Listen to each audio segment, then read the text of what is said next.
Hi అండి. 1 KG చెట్టు కాకరకాయలు తెలిసిన వాళ్ళు తీసుకొచ్చి ఇచ్చారు. ఈ రోజుల్లో చెట్టు కాకరకాయలే దొరకటం కరువైపోయినాయి.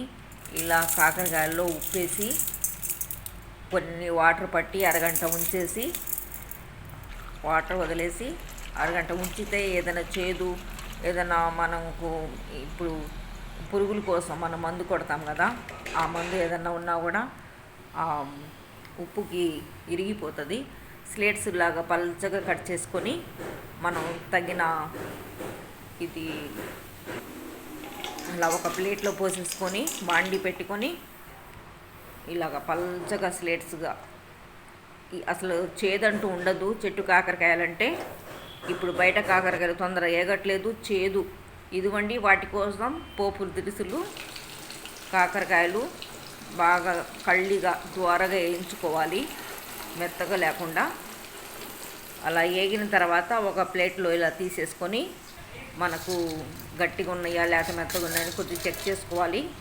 చెక్ చేసుకొని ఇంకొద్దిగా దూరగా వేయించుకుంటే కాకరకాయ ఎల్లిపాయ కారం వేసి చేస్తే అసలు నోరు బాగా లేకపోతే జ్వరం వచ్చిన వాళ్ళు కాకరకాయ కారపొడి వేసుకొని అన్నం తింటే ఎంత చక్కగా వేడి వేడి అన్నంలో ఎంతో కమ్మగా ఉంటుంది. ఎల్లిపాయ కారం కంపల్సరీ కాకరకాయలు వేయాలి.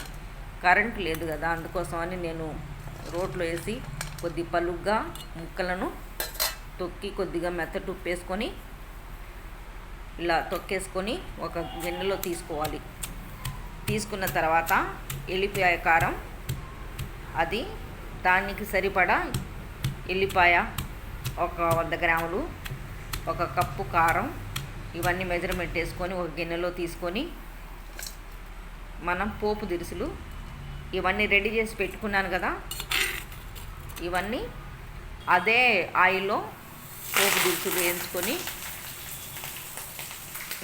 మినువులు, జీలకర్ర, వాము, కొంత మెంతులు వేసుకొని ఎల్లిపాయ కారం కొద్దిగా వేగాలి, ఎందుకంటే ఎల్లిపాయ పచ్చివాసన పోతుంది.